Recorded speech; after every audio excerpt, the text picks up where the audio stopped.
नमस्कार साथियों, चैनल में पुनः आप सभी का स्वागत है।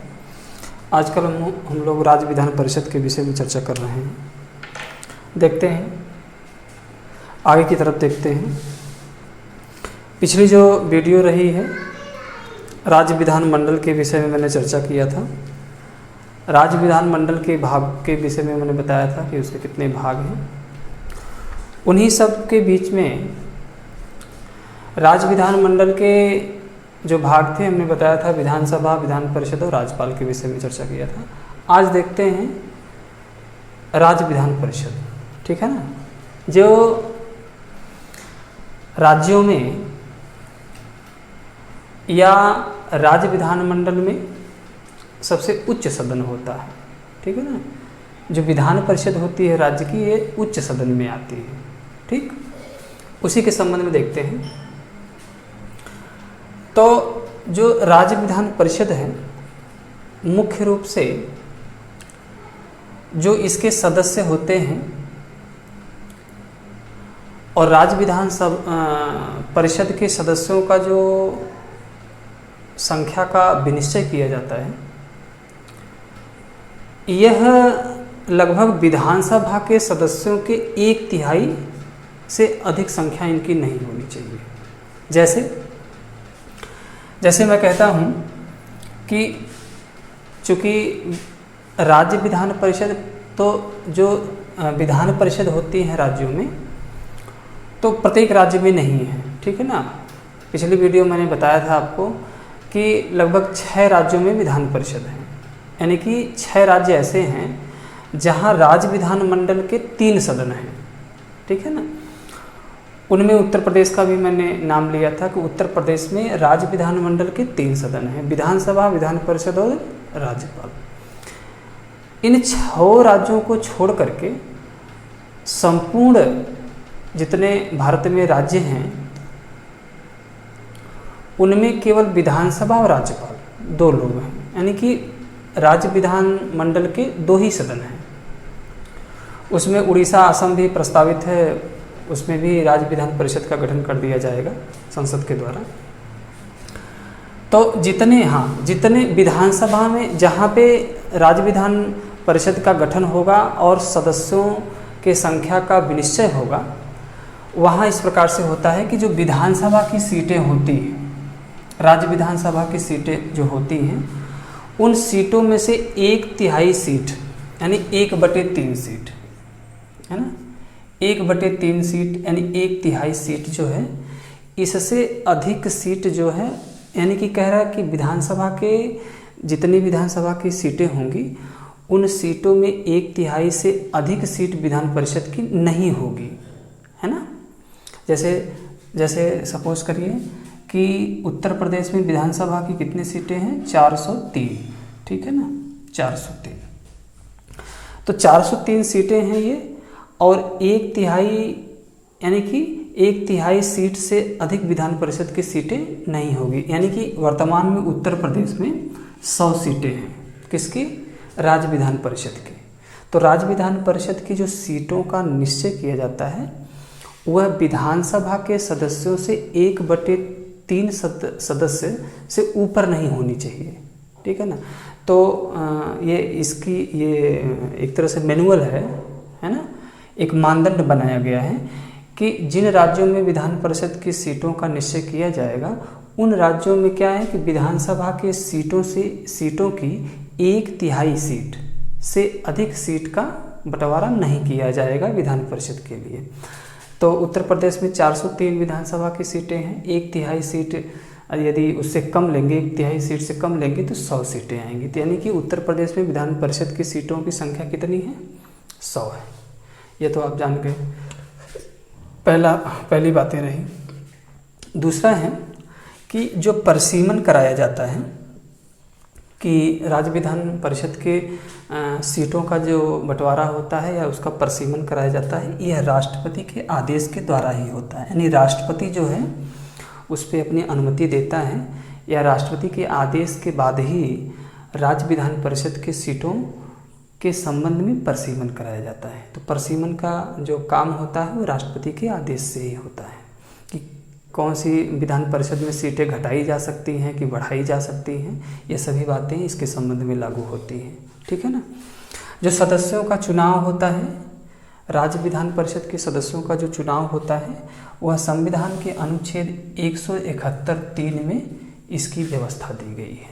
यानी कि अनुच्छेद 171(3) यह राज्य विधान परिषद के सदस्यों के चुनाव के संबंध में चर्चा करता है।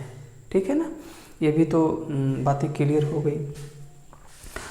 अब देखते हैं कि जो राज्य विधान परिषद के जो सदस्य होते हैं मुख्य रूप से वे कहाँ कहाँ के सदस्य ऐसे हैं जिनका नाम निर्देशन किया जाता है।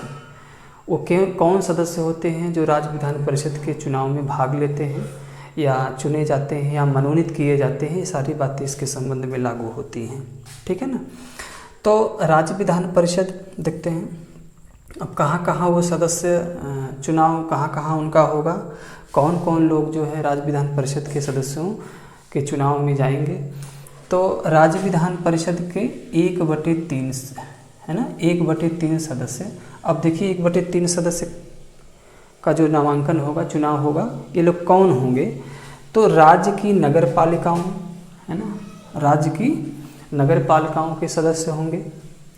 ठीक है ना। जिला परिषदों के सदस्य होंगे, यानी जिला परिषदों के लिए जाएंगे, नगर पालिकाओं के लिए जाएंगे, और ऐसे स्थानीय प्राधिकारियों जिन्हें संसद विधि द्वारा विनिर्दिष्ट करे। यानी कि कह रहे हैं कि कुछ ऐसे भी स्थानीय प्राधिकारी हैं जिसके संबंध में संसद विधि द्वारा यह विनिर्दिष्ट करे कि ये भी विधान परिषद के सदस्य मनोनीत करने योग्य हैं या चुने जाने योग्य हैं।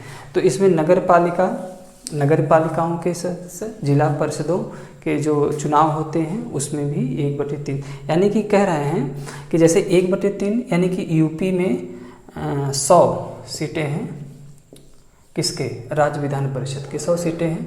तो इसमें से 1/3 सदस्य जो होंगे वो कौन कौन लोग होंगे, नगर पालिकाओं से होंगे और जिला परिषदों से होंगे, या जो ऐसे स्थानीय प्राधिकारी होंगे जिसका विनिर्दिष्ट कौन करेगा, संसद विधि द्वारा करेगा, तभी वो शामिल होंगे। इसके संबंध में दिया है।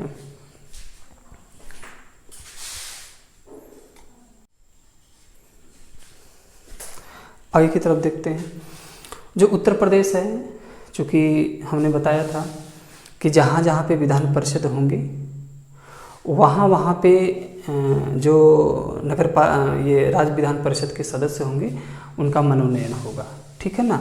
तो जैसे हमने बिहार बताया था, मध्य प्रदेश महाराष्ट्र बताया था, कर्नाटक बताया था, उत्तर प्रदेश तो है ही। तो उत्तर प्रदेश के संबंध में देखते हैं कहाँ कहाँ पर निर्वाचन होता है इनका, कौन कौन लोग जाते हैं। तो नगर पालिकाएँ जो होती हैं, जो नगर पालिकाओं के चुनाव होते हैं, यह राज्य विधान परिषद में ही शामिल किए जाते हैं। नगर पालिकाओं के चुनाव जो होते हैं, जिला परिषदों के जो निर्वाचन होते हैं इसमें भी भाग लेते हैं। छावनी परिषद है ना। नगर क्षेत्र समितियां हैं, नगर क्षेत्र समितियां भी इसमें शामिल की गई हैं, और अधिसूचित क्षेत्र समितियां भी इसमें शामिल की गई हैं। और छठवां है क्षेत्र समितियां भी शामिल की गई हैं। इन सभी यानी उत्तर प्रदेश में जो राज्य विधान परिषदों का बंटवारा सीटों का किया गया है उसमें नगर पालिकाएँ हैं, जिला परिषदें हैं, छावनी परिषद है, नगर क्षेत्र समितियां हैं, अधिसूचित क्षेत्र समितियां हैं और क्षेत्र समितियां हैं। यह जो है इसके संबंध में निर्वाचन कराया जाता है। और देखते हैं कि राज्य विधान परिषद के संपूर्ण सीटों में से 1/3 सीट जो होगी, 1/3 सीट कैसी होगी, 1/3 सदस्य विधानसभा के सदस्यों द्वारा निर्वाचित किए जाते हैं।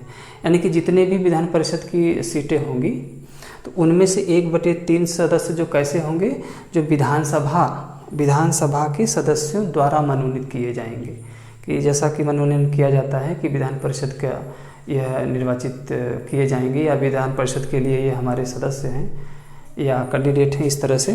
तो 1/3 सदस्य जो है विधानसभा के सदस्य द्वारा मनोनीत किए जाएंगे। अच्छा, 1/12 सदस्य किसके होंगे, 1/12 सदस्य यानी कि 100 में से, जैसे उत्तर प्रदेश का संबंध बता रहा हूँ, तो 1/12 सदस्य कैसे होंगे? माध्यमिक शिक्षा संस्थाओं से होंगे, है ना, माध्यमिक शिक्षा संस्थाओं से भी निर्वाचित होके जाएंगे और उच्च शिक्षा संस्थाओं से भी निर्वाचित होके जाएंगे। तो 1/12 सदस्य जो है इससे जाएंगे, माध्यमिक शिक्षण संस्थाओं से और उच्च शिक्षण संस्थाओं से।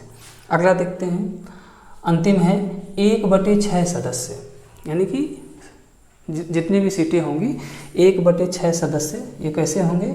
1/6 सदस्य राज्यपाल द्वारा मनोनीत किए जाएंगे, यानी कि राज्यपाल द्वारा 1/6 सदस्यों का मनोनयन किया जाए, किसमें? राज्य विधान परिषद में किया जाएगा। यह सारी बातें जो हैं बहुत ही इम्पोर्टेंट, बहुत ही गुण हैं। इसमें से जो आपके कंपटीशन में प्रश्न आते हैं वह कई प्रकार के आते हैं, जैसे उत्तर प्रदेश में राज्य विधान परिषद के सदस्यों की संख्या कितनी है या सीटों का बंटवारा कितना किया गया है, ये भी प्रश्न आता है, 100 है। हाँ, राज्य विधान परिषद का जो परिसीमन कौन कराता है? भारत का राष्ट्रपति कराता है ना। सदस्यों का जो चुनाव होता है यह किस अनुच्छेद के अंतर्गत क्या कराया जाता है? अनुच्छेद 171(3) के अंतर्गत कराया जाता है, ठीक है ना। हाँ, और जो राज्य विधान परिषद के 1/3 सदस्य जो निर्वाचन होता है नगर पालिकाओं से, जिला परिषदों से होता है, ठीक है ना।